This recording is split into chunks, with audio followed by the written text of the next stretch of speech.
Hello बच्चों, आज हम इंग्लिश ग्रामर का बहुत ही इम्पोर्टेंट टॉपिक करने वाले हैं मॉडल्स। मॉडल्स के बगैर इंग्लिश अधूरी है। ये मॉडल्स होते क्या हैं, आज मैं बहुत ही आसान तरीके से आपको सिखा दूंगा। इस वीडियो को लास्ट तक ज़रूर देखना, कभी मॉडल्स के बारे में आपको दिक्कत नहीं आएगी। हाँ, ये मॉडल्स वो नहीं हैं जिनके 6 पैक होते हैं, ये मॉडल्स वो हैं जिनके 13 पैक्स होते हैं। जी हाँ, 13 पैक्स वाले मॉडल्स, यानी इंग्लिश ग्रामर में 13 मॉडल्स होते हैं। क्या होते हैं मॉडल्स? देखिए, मॉडल्स एक तरह की हेल्पिंग वर्ब्स हैं, एक तरह की ऑक्सिलरी वर्ब्स हैं जो किसी सेंटेंस में आके मेन वर्ब के साथ लग के उसके मोड को बताती हैं, उसके तरीके को बताती हैं कि उस सेंटेंस में क्या दिया गया है। कोई एबिलिटी दी गई है, कोई योग्यता दी गई है, कोई परमिशन दी गई है, कोई अनुमति दी गई है, कोई संभावना दी गई है, कोई पॉसिबिलिटी दी गई है, या किसी ड्यूटी का जिक्र किया गया है, किसी कर्तव्य का जिक्र किया गया है। ये सब कुछ बताती हैं मॉडल्स वर्ब्स। यानी एक सेंटेंस में एबिलिटी, परमिशन, पॉसिबिलिटी, ड्यूटी, इन सभी चीज़ों के बारे में बताती हैं। इन सभी चीज़ों को शो करने के लिए हम मॉडल्स का इस्तेमाल करते हैं। बेसिकली ये 13 मॉडल्स होते हैं। इंग्लिश में जो हैं आपके स्क्रीन पे कौन कौन से होते हैं देख लीजिए। Will, would, shall, should, can, could, may, might, must, need, dare, ought to और लास्ट में है used to। अब कुछ खास बातें हैं जो मॉडल्स के बारे में स्पेशल हैं, बहुत ज़्यादा ख़ास हैं, जिन्हें आपको अपने दिमाग में बिठाना पड़ेगा। नंबर 1 कौन सी खास बात है? मॉडल्स जो वर्ब्स हैं वो कभी अकेली नहीं आती सिवाय क्वेश्चन टैग के। क्वेश्चन टैग में आ सकती हैं खाली क्या आ सकती हैं? खाली मॉडल वर्ब। लेकिन सिंपल सेंटेंसेस में कभी भी ये मॉडल्स अकेले नहीं आएंगे, ये हमेशा मेन वर्ब के साथ आएंगे। एग्जाम्पल देख लीजिए, you must do this work, तुम्हें ये काम करना होगा, करना चाहिए। अब यहाँ पर मेन वर्ब है डू और helping verb, auxiliary verb, modal verb हमने यूज कर दी मस्ट। ओके, दूसरा एग्जाम्पल देख लीजिए, आई कैन सॉल्व दिस सम, मैं इस सवाल को हल कर सकता हूं। मेन वर्ब है इसमें सॉल्व और हेल्पिंग वर्ब हमने क्या यूज कर दी? कैन। समझ में आ गया कि मॉडल्स कभी भी अकेले नहीं आएंगे सिवाय क्वेश्चन टैग के। सिंपल सेंटेंसेस में हमेशा मेन वर्ब के साथ इस्तेमाल होते हैं। दूसरा पॉइंट जो आपको ध्यान में रखना है, सब्जेक्ट के नंबर, यानी सिंगुलर है या प्लूरल है, सब्जेक्ट जो होता है जिसकी बात हम करते हैं, जेंडर मेल है या फीमेल है, पर्सन फर्स्ट पर्सन है, सेकंड है या थर्ड है, इन सभी चीज़ों का मॉडल पर कोई असर नहीं पड़ता। सब्जेक्ट कोई भी हो, एक ही मॉडल इस्तेमाल किया जा सकता है सभी के साथ। मॉडल की दशा बदलने की ज़रूरत नहीं है, मॉडल की आपको सूरत बदलने की ज़रूरत नहीं है। एग्जाम्पल के ज़रिए समझ लीजिए, I can go there, we can go there, you can go there, they can go there, he can go there, she can go there. देखिए, इन सभी सेंटेंसेस में सब्जेक्ट बदल रहा है। I, we, you, they, he, she, कोई भी subject है, मेल है, फीमेल है, सिंगुलर है, प्लूरल है, सबके साथ क्या आया है भाई? कैन आया है। समझ गए ना? सब्जेक्ट कोई भी है, मॉडल एक ही आएगा। तीसरी बात जो आपको ध्यान में रखनी है, मॉडल्स के साथ हमेशा वर्ब की फर्स्ट फॉर्म का इस्तेमाल होता है। याद हो गया ना? मॉडल्स के साथ हमेशा फर्स्ट फॉर्म का इस्तेमाल किया जाता है, लेकिन जो यूज्ड और ought है इनके साथ टू इन्फिनेटिव आता है। दो मॉडल्स के साथ कौन कौन सा? ought और यूज्ड, इनके साथ टू इन्फिनेटिव यानी टू प्लस वर्ब की फर्स्ट फॉर्म लगती है। एग्जाम्पल देख लीजिए, he will leave for Mumbai today, वह आज मुंबई के लिए रवाना हो जाएगा। विल है, विल के बाद लीव लगा दी, लीव फर्स्ट फॉर्म है भाई। नेक्स्ट एग्जाम्पल देखिए, यू मस्ट वर्क हार्ड, तुम्हें क्या करना चाहिए? कठोर मेहनत करनी चाहिए। वर्क क्या है? फर्स्ट फॉर्म है, क्या लगाया? शुड लगाया, यानी मॉडल के बाद क्या लगा दिया? फर्स्ट फॉर्म लगा दी, वर्क लगा दिया। ठीक है। आई कैन हेल्प यू, मैं तुम्हारी मदद कर सकता हूँ, हेल्प फर्स्ट फॉर्म है, कैन के साथ आई है। यानी मॉडल के साथ हमेशा फर्स्ट फॉर्म लगेगी। नेक्स्ट पॉइंट जो आपको ध्यान में रखना है वो देखिए, मॉडल्स के साथ अगर हम बी लगाते हैं, बी लगा दें, मॉडल्स के साथ बी लगा दें, या तो उसके साथ आईएनजी फॉर्म लगेगी या फिर थर्ड फॉर्म का इस्तेमाल किया जाएगा। पैसिव वॉइस में मॉडल्स के साथ बी लगेगा और थर्ड फॉर्म का इस्तेमाल किया जाएगा। एग्जाम्पल देख लीजिए, Sudha will be writing a letter, Sudha will be writing a letter. देखो विल के बाद बी लगा दिया और राइटिंग, राइट की फर्स्ट फॉर्म में आईएनजी लगा दिया। ठीक है। The work will be done, काम कर दिया जाएगा। The work will be done, will के बाद बी लगा दिया, डन कौन सी फॉर्म है भाई? थर्ड फॉर्म है। आई थिंक समझ में आ गया होगा ये रूल भी आपको, जो दिमाग में फिट करना है। लास्ट एंड फाइनल चीज जो आप अपने दिमाग में फिक्स रखेंगे वो है, मॉडल्स के बाद हैव लगने पर, मॉडल्स के बाद क्या लगने पर? हैव लगने पर वर्ब की थर्ड फॉर्म का इस्तेमाल किया जाएगा। हैव लग जाए थर्ड फॉर्म लगेगी भाई, मॉडल के बाद हैव लगा तो थर्ड फॉर्म लगानी है। एग्जाम्पल देख लीजिए, he must have done this work. देखो मस्ट है, हैव लगा दिया, तो इसमें डन कौन सी फॉर्म है? नेक्स्ट एग्जाम्पल देखिए, he should have passed the test. Should have, should के बाद हैव लगा दिया, पास्ट क्या है? थर्ड फॉर्म है। यानी मॉडल के बाद हैव लग गया तो उसके साथ आपने थर्ड फॉर्म का इस्तेमाल करना है। ये थे कुछ इंपॉर्टेंट पॉइंट्स। अरे हाँ, एक चीज़ और रह गई जो मैं आपको बताना भूल गया, मॉडल्स के बाद कभी भी आईएनजी नहीं लगता, ना ईडी लगता, ना ईएन लगता, ना मॉडल से पहले कभी भी टू लगता। ये मोस्ट इंपॉर्टेंट रूल है जो आपको दिमाग में बिठा के रखना है। मॉडल के बाद आईएनजी नहीं लगेगा, ईडी नहीं लगेगा, ईएन नहीं लगेगा और ना ही मॉडल से पहले कभी टू आएगा। क्लियर हो गया? चलिए अब एक एक करके बड़े अच्छे से, बड़ी गहराई से हर मॉडल की टांग तोड़ते हैं, समझते हैं। सभी रूल्स को आप अपना नोट कर लेना या दिमाग में फिक्स कर लो, ध्यान से वीडियो को देख लो, सब कुछ समझ में आ जाएगा। देखिए सबसे पहले हम बात करते हैं शेल की। कौन सा मॉडल उठा लिया हमने? शेल उठा लिया भाई। इसका पहला इस्तेमाल क्या करते हैं? शेल का यूज़ हम फर्स्ट पर्सन यानी आई और वी के साथ, किसके साथ? आई और वी के साथ करते हैं। कब करते हैं? फ्यूचर टेंस में करते हैं। एग्जाम्पल देख लीजिए, आई शैल नो माई रिजल्ट टुमारो। ये फ्यूचर टेंस है ना? मैं कल अपना रिजल्ट जानूंगा। फ्यूचर टेंस में शो करने के लिए शैल का इस्तेमाल कर दिया। किसके साथ कर दिया? फर्स्ट पर्सन के साथ कर दिया। फर्स्ट पर्सन क्या है इसमें? आई है। समझ में आ गया होगा। दूसरा एग्जाम्पल देखिए, we shall leave for Mumbai in the evening. हम शाम को मुंबई के लिए रवाना हो जाएंगे। अब यहाँ पर वी है, फर्स्ट पर्सन है, क्या लगा दिया? शैल लगा दिया। फ्यूचर टेंस को शो करने के लिए आई और वी के साथ शैल का इस्तेमाल करेंगे। पहला रूल समझ में आ गया आपको शैल का।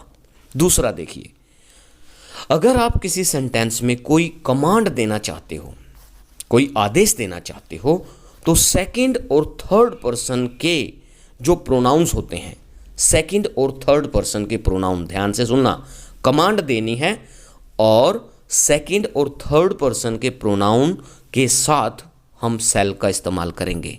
एग्जाम्पल के जरिए समझो, you shall do as I say. तुम वो करोगे जो मैं कहता हूँ, यानी मैंने कमांड दे दी, तुम वो करोगे जो मैं कहता हूँ, नहीं करोगे तो मुक्का मारूंगा। दूसरा एग्जाम्पल देख लीजिए, you shall not disobey your parents. तुम अपने माँ बाप की अवज्ञा नहीं करोगे, उनकी बात ना मानने की हिम्मत नहीं करोगे भाई। करोगे तो मुक्का मार दूंगा, समझ लेना, समझ लो। अगर कमांड देनी है सेकंड और थर्ड पर्सन के प्रोनाउन के साथ शैल का इस्तेमाल करेंगे। दूसरा रूल क्लियर हो गया? हो गया ना? नहीं हुआ तो कमेंट बॉक्स में टाइप कर दो।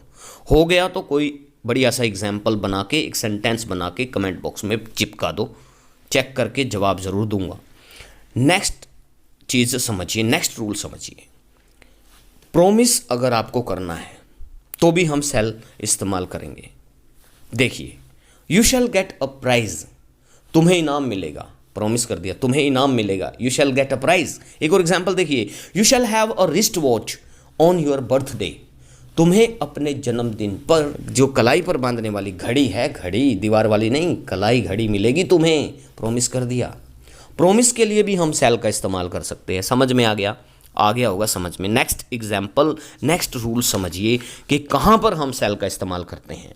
अगर आपको कंपल्सन दर्शाना है, कोई नेसेसिटी दर्शानी है, कोई बाध्यता, कोई अनिवार्यता की बात करनी है, तो भी हम शैल का इस्तेमाल कर सकते हैं। एग्जाम्पल के जरिए समझिए। You shall not enter the kitchen with dirty feet.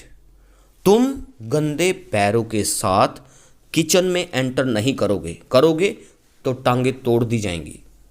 समझ लेना, ये बाध्यता कर दी, अनिवार्यता कर दी, कंपल्सन दिखा दिया कि गंदे पैरों के साथ नहीं जाओगे। एक और एग्जाम्पल देखिए। You shall not make a noise. तुम शोर नहीं करोगे, शोर करोगे तो पनिशमेंट मिलेगी। यहाँ पर अनिवार्यता कर दी, ये हमने कंपल्सन कर दिया कि शोर नहीं करना, शोर नहीं करोगे। समझ में आ गया होगा।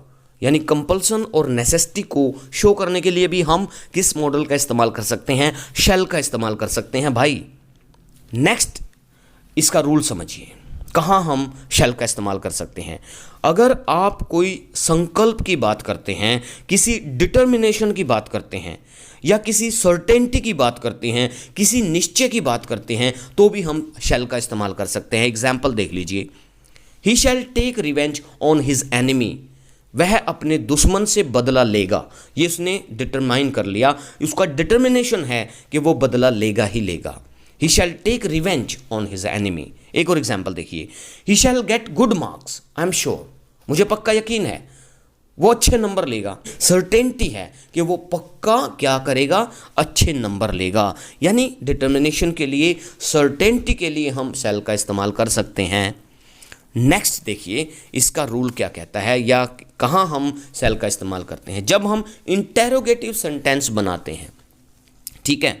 इंटेरोगेटिव यानी किसी से कुछ पूछते हैं, किसी को कुछ करने की कहते हैं, रिक्वेस्ट करते हैं, या कोई ऑफर करते हैं, तो भी हम जो है शैल का इस्तेमाल कर सकते हैं। एग्जाम्पल के जरिए समझ जाओगे। देखिए, shall I carry your heavy bag. क्या मैं आपका भारी बैग ले जा सकता हूँ, उठा सकता हूँ, आपकी हेल्प कर सकता हूँ। ऑफर कर दिया है ना। और इंटेरोगेटिव सेंटेंस है, क्या मैं कर सकता हूँ, वो अगले वाला इंसान आपको हाँ भी कह सकता है, ना भी कह सकता है। एक और एग्जाम्पल देखिए। Shall we go to see a film today. क्या हम आज एक फिल्म देखने जाएंगे? जाएंगे क्या? जवाब आ सकता है हाँ भी, ना भी। यानी ऑफर करने के लिए, रिक्वेस्ट करने के लिए, इंटेरोगेटिव सेंटेंस पूछने के लिए हम शैल का इस्तेमाल कर सकते हैं। आई थिंक आपको शैल में किसी तरह की कोई दिक्कत नहीं होगी।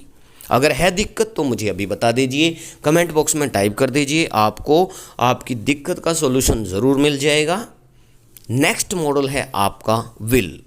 विल की बात करते हैं, कहाँ कहाँ हम विल का इस्तेमाल करते हैं। पहला जो रूल है इसका क्या कहता है? विल का यूज़ हमेशा सेकंड और थर्ड पर्सन के जितने भी प्रोनाउन हैं उनके साथ सिंपल फ्यूचर टेंस में किया जाता है। समझ में आया? सिंपल फ्यूचर टेंस में सेकंड और थर्ड पर्सन के प्रोनाउन के साथ विल का इस्तेमाल करते हैं। एग्जाम्पल देख लो। He will come here at Diwali. वह यहाँ दिवाली पर आएगा, फ्यूचर टेंस है। दूसरा एग्जाम्पल देखिए। They will never learn good manners. वो कभी अच्छी आदतें नहीं सीखेंगे, कभी नहीं सीखेंगे वो। अब फ्यूचर टेंस को शो करने के लिए हमने क्या किया भाई? सेकंड और थर्ड पर्सन के प्रोनाउन के साथ हमने विल का इस्तेमाल कर दिया। ही क्या है? थर्ड पर्सन है ना। दे क्या है? थर्ड पर्सन है ना। समझ में आ गया? बिल्कुल आ गया होगा। दूसरा एग्जाम्पल देखिए। अगर आप किसी से कोई रिक्वेस्ट करते हो, कोई किसी को आप ऑफर करते हो, ठीक है, तो भी आप विल का इस्तेमाल कर सकते हो। एग्जाम्पल के जरिए समझ लो। Will you open the door please. क्या आप दरवाज़ा खोल दोगे? कृपया करके दरवाज़ा खोल दोगे। आपने क्या किया? रिक्वेस्ट कर ली, विल का इस्तेमाल कर दिया। दूसरा एग्जाम्पल देखिए। Will you have a cup of T. क्या आप एक चाय का कप लोगे? आपने क्या किया? निमंत्रण दिया, ऑफर कर दिया, आप चाय लोगे। तो क्या किया हमने? अरे विल का इस्तेमाल कर दिया ना। यानी रिक्वेस्ट के लिए, ऑफर के लिए भी हम विल का इस्तेमाल कर सकते हैं। नेक्स्ट एग्जाम्पल देखिए। कोई आदत है जो चेंज नहीं होती, उस आदत को, उस हैबिट को अगर आप बताना चाहते हैं तो भी आप विल का इस्तेमाल कर सकते हैं। एग्जाम्पल देखो। A dog's tail will never become straight. कितनी बढ़िया बात कही। कुत्ते की दुम कभी सीधी नहीं होगी। ये आदत है, दुम की आदत है टेढ़ी रहना, वो सीधी नहीं होगी, तो हमने क्या कर दिया, अरे विल का इस्तेमाल कर दिया आदत के लिए। एक और एग्जाम्पल देखिए, he will never tell the truth, वो कभी भी ट्रूथ नहीं बोलेगा, हमेशा झूठ बोलता है, सच नहीं बोलेगा, उसकी आदत है। आदत को शो करने के लिए, जिस आदत को हम बदल नहीं सकते, चेंज नहीं कर सकते, हम करेंगे किस मॉडल का इस्तेमाल, विल का इस्तेमाल करेंगे। समझ में आ गया ना। नेक्स्ट देखिए, फर्स्ट पर्सन यानी आई और वी, आई और वी के साथ हम विल का इस्तेमाल कर सकते हैं, लेकिन अगर आप सर्टेनिटी बताना चाहते हैं, किसी काम के बारे में निश्चय बताना चाहते हैं, वो सर्टेनिटी जो क्या कहते हैं, पक्कापन आप उसको दर्शाना चाहते हैं, तो भी आप क्या करेंगे, विल का इस्तेमाल करेंगे। एग्जाम्पल देखिए, I will write a letter to her in the evening, मैं शाम को पत्र लिखूंगा, चाहे कुछ भी हो जाए, उसको पत्र लिखूंगा। सर्टेनिटी है इसमें, निश्चय है यानी पक्कापन है, पक्का लिखूंगा, कोई डाउट नहीं है। आई के साथ हम बेसिकली क्या करते हैं, शैल का इस्तेमाल करते हैं, लेकिन यहाँ पर विल कर दिया हमने यूज़, क्या करने के लिए, सर्टेनिटी दर्शाने के लिए। नेक्स्ट एग्जाम्पल देखिए, we will visit the theatre next week, हम अगले सप्ताह थिएटर में जाएंगे, थिएटर को विजिट करेंगे। वी क्या है भाई, फर्स्ट पर्सन है, विल लगा दिया, क्या करने के लिए, सर्टेनिटी शो करने के लिए। चलिए नेक्स्ट यूज़ देखते हैं, विल का हम कहाँ कर सकते हैं। अगर हम किसी डिटर्मिनेशन की बात करते हैं, संकल्प की बात करते हैं, तो भी विल का इस्तेमाल किया जा सकता है। एग्जाम्पल देखिए, I will get first division, मैं फर्स्ट डिवीज़न लूँगा, यहाँ पर एक डिटर्मिनेशन है, संकल्प है, तो हमने विल का इस्तेमाल कर दिया आई के साथ, नहीं तो शैल का इस्तेमाल होता है। विल शो कर दिया, क्या करने के लिए, डिटर्मिनेशन के लिए। ओके, एक और एग्जाम्पल देखिए, we will win the race, हम रेस जीतेंगे, पक्का प्रॉमिस कर दिया भाई हम जीतेंगे, संकल्प कर दिया, पक्का हमने डिटर्मिनेशन कर दिया ये कि हम रेस जीतेंगे, विल का इस्तेमाल कर दिया। नेक्स्ट यूज़ देखिए, अगर आप इच्छा की बात करते हैं, विलिंगनेस की बात करते हैं, तो भी हम विल का इस्तेमाल कर सकते हैं। एग्जाम्पल देखिए, I will come with you if you want, मैं तुम्हारे साथ आऊँगा अगर तुम चाहते हो, अगर तुम चाहते हो, विलिंगनेस है तो मैं तुम्हारे साथ आ जाऊँगा। एक और एग्जाम्पल देखिए, I will help you in this matter, मैं तुम्हारी इस मैटर में, इस मामले में मदद करूँगा, मेरी इच्छा है। तो इच्छा को शो करने के लिए, विलिंगनेस को शो करने के लिए क्या करेंगे, विल का इस्तेमाल कर देंगे। नेक्स्ट एग्जाम्पल देखिए, अगर आप ऑर्डर की बात करते हो या इंस्ट्रक्शन की बात करते हैं, ऑर्डर यानी आदेश, इंस्ट्रक्शन क्या होते हैं, निर्देश देना है। अगर ऑर्डर या इंस्ट्रक्शन है तो भी हम विल का इस्तेमाल कर सकते हैं। देखिए, you will do as I say, मैंने इंस्ट्रक्शन दे दी, तुम वो करोगे जैसे मैं कहता हूँ, यानी मेरे निर्देश के अनुसार तुम ऐसा काम करोगे। You will not beat your brother, तुम अपने भाई की पिटाई नहीं करोगे। ओके, ये आदेश दे दिया। आदेश को, इंस्ट्रक्शन को, ऑर्डर को शो करने के लिए भी हम विल का इस्तेमाल कर सकते हैं। नेक्स्ट एग्जाम्पल देखिए, अनुमान या संभावना के लिए, इन्फेरेंस और प्रोबेबिलिटी के लिए भी हम क्या करते हैं, विल का इस्तेमाल कर देते हैं। एग्जाम्पल देख लीजिए, the boy in blue dress will be his brother, वो लड़का जिसने ब्लू ड्रेस डाली हुई है वो उसका भाई होगा। ये एक अनुमान है, एक संभावना है, तो हमने विल का इस्तेमाल कर दिया। नेक्स्ट एग्जाम्पल देखिए, बाय दिस टाइम, इस समय तक मोहन विल बी देयर, वहाँ पर मोहन पहुँच जाएगा, वहाँ पर होगा। ये क्या है, पॉसिबिलिटी है। पॉसिबिलिटी के लिए, अनुमान के लिए भी हम क्या यूज़ कर सकते हैं, विल का इस्तेमाल कर सकते हैं भाई। नेक्स्ट देखिए एग्जाम्पल, इसका यूज़ देखते हैं। कंडीशनल सेंटेंसेस के लिए भी हम विल का इस्तेमाल करते हैं। एग्जाम्पल देखिए, इफ़ यू वर्क हार्ड, अगर तुम वर्क हार्ड करोगे, घोर मेहनत करोगे, कठोर मेहनत करोगे, यू विल पास, तुम पास हो जाओगे। अगर तुम मेहनत करोगे तो पास हो जाओगे। कंडीशन क्या है, मेहनत करने की। कंडीशनल सेंटेंस में विल का इस्तेमाल कर सकते हैं। एक और एग्जाम्पल देख लीजिए, इफ़ यू डोंट रन, अगर तुम नहीं दौड़ोगे, you will miss the train, तुम्हारी गाड़ी छूट जाएगी, तुम गाड़ी को मिस कर दोगे। यहाँ पर कंडीशन क्या है कि तेज़ दौड़ना है, तुम्हें भागना है, चलना पड़ेगा, चल के ही तुम उसको पकड़ लोगे, नहीं तो भाई निकल जाएगी। तो कंडीशनल सेंटेंसेस में हम विल का इस्तेमाल कर सकते हैं।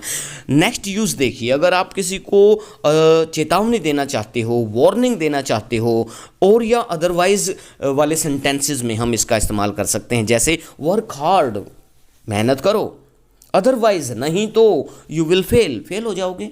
इसमें चेतावनी दे दी, मेहनत करो नहीं तो फेल हो जाओगे। एक और एग्जाम्पल देखिए, रन फास्ट, तेज दौड़ो, और you will miss the train, नहीं तो तुम्हारी ट्रेन छूट जाएगी। यहाँ पर वार्निंग दे दी भाई, तेज़ दौड़ो नहीं तो ये हो जाएगा। ऐसे सेंटेंसेस में भी हम विल का इस्तेमाल करते हैं। चलिए बात करते हैं हम नेक्स्ट मॉडल की, वो है आपका शुड। शुड का यूज़ कहाँ कहाँ होता है देखिए। सबसे पहला है इनडायरेक्ट स्पीच में शैल के पास्ट टेंस के रूप में हम करते हैं। कहाँ करते हैं? जब हम इनडायरेक्ट स्पीच बनाते हैं तो शैल का शुड बना देते हैं। एग्जाम्पल देखिए, आई टोल्ड हिम, मैंने उसे बताया, दैट, क्या बताया भाई, आई शुड हेल्प हिम, कि मुझे उसकी मदद करनी चाहिए। ये इनडायरेक्ट सेंटेंस है। अगर ये डायरेक्ट में होता, शैल की जगह क्या होता भाई, शुड की जगह क्या होता, ये शैल होता। तो इनडायरेक्ट में हमने शैल का शुड बना दिया। नेक्स्ट एग्जांपल देखिए, ही सेड दैट, उसने ये कहा कि, क्या कहा, दे शुड गो देयर, कि उनको वहाँ पर जाना चाहिए, वहाँ पर जाना होगा। ठीक है, उनको वहाँ जाना चाहिए। यहाँ पर जो है इनडायरेक्ट स्पीच है। इनडायरेक्ट स्पीच में सेल का पास्ट क्या बना दिया, शुड बना दिया। क्लियर हो गया। पहला रूल क्या कहता है कि इनडायरेक्ट स्पीच में सेल को पास्ट टेंस में यूज़ करते हुए शुड का इस्तेमाल कर देते हैं। दूसरा देखिए, अगर आप किसी ड्यूटी की बात करते हैं, कोई कर्तव्य की बात करते हैं, तो हम शुड का इस्तेमाल करते हैं। एग्जाम्पल देखिए, we should obey our parents, हमें अपने मम्मी पापा की आज्ञा का पालन करना चाहिए। यहाँ पर हमारी क्या है, ये एक ड्यूटी है भाई। ड्यूटी के लिए क्या यूज़ कर दिया, शुड का इस्तेमाल कर दिया। एक और एग्जाम्पल देखिए, we should help the poor, हमें गरीबों की मदद करनी चाहिए, ये हमारी ड्यूटी है, मॉरल ड्यूटी है भाई। ड्यूटी के लिए शुड का इस्तेमाल कर देना। नेक्स्ट देखिए, अगर आप किसी को सलाह देना चाहते हैं, कोई सुझाव देना चाहते हैं, कोई एडवाइस या सजेशन देना चाहते हैं, तो भी आप शुड का इस्तेमाल कर सकते हैं। एग्जाम्पल देख लीजिए, यू शुड वर्क हार्ड, तुम्हें कठोर मेहनत करनी चाहिए, ये आपने एडवाइस दे दी। दूसरा देखिए, यू शुड टेक एक्सरसाइज, तुम्हें एक्सरसाइज करनी चाहिए। आपने किसी को सलाह दे दी, सुझाव दे दिया, तो आपने क्या यूज़ कर दिया, शुड का इस्तेमाल कर दिया। नेक्स्ट यूज करते हैं हम शुड का लेस्ट के बाद, अगर आप कोई पर्पज शो करना चाहते हैं। एग्जाम्पल देखिए, work hard लेस्ट you should fail, मेहनत करो नहीं तो क्या होगा भाई, नहीं तो तुम फेल हो जाओगे। एक और एग्जाम्पल देखिए, वॉक स्लोली, धीरे चलो, लेस्ट यू शुड फॉल, नहीं तो तुम क्या होगा भाई, गिर जाओगे। तो यहाँ पर पर्पज क्या है, मेहनत करो नहीं तो फेल हो जाओगे, धीरे चलो नहीं तो गिर जाओगे। तो ऐसे सेंटेंसेस में आपने लेस्ट के साथ शुड का इस्तेमाल करना है। दिमाग में बिठा लो, लेस्ट आ गया तो मॉडल हमेशा शुड लगेगा। नेक्स्ट एग्जांपल देखिए, कोई मॉरल ड्यूटी है आपकी, कोई मॉरल ऑब्लिगेशन है, नैतिक उत्तरदायित्व है, तो आप शुड का इस्तेमाल करते हैं। एग्जाम्पल देखिए, you should not drink wine, तुम्हें शराब नहीं पीनी चाहिए। ये क्या है, मॉरल ऑब्लिगेशन है, इसमें हमने शुड यूज़ कर दिया। एक और एग्जाम्पल देखिए, you should help your sister, तुम्हें अपनी बहन की मदद करनी चाहिए। ये क्या है, मॉरल ऑब्लिगेशन है, हमारा कर्तव्य बनता है कि हमें बहन की जो है हेल्प करनी चाहिए। तो ऐसे सेंटेंसेस में हम शुड का इस्तेमाल करते हैं। आज की वीडियो में इतना ही प्यारे बच्चों, क्योंकि काफ़ी लंबी वीडियो हो गई है। यूट्यूब पे लंबी वीडियो अपलोड करने में काफ़ी दिक्कत आती है। बाकी के मॉडल्स हम करेंगे नेक्स्ट वीडियो में। इस वीडियो में अगर कोई टॉपिक, कोई पॉइंट आपके समझ में नहीं आया है तो कमेंट बॉक्स में टाइप कर देना या मुझे व्हाट्सएप कर देना, आपको जवाब ज़रूर मिल जाएगा। बहुत जल्द मिलते हैं नई वीडियो में। टिल देन बाय बाय मेरे प्यारे प्यारे बच्चों, बाय बाय।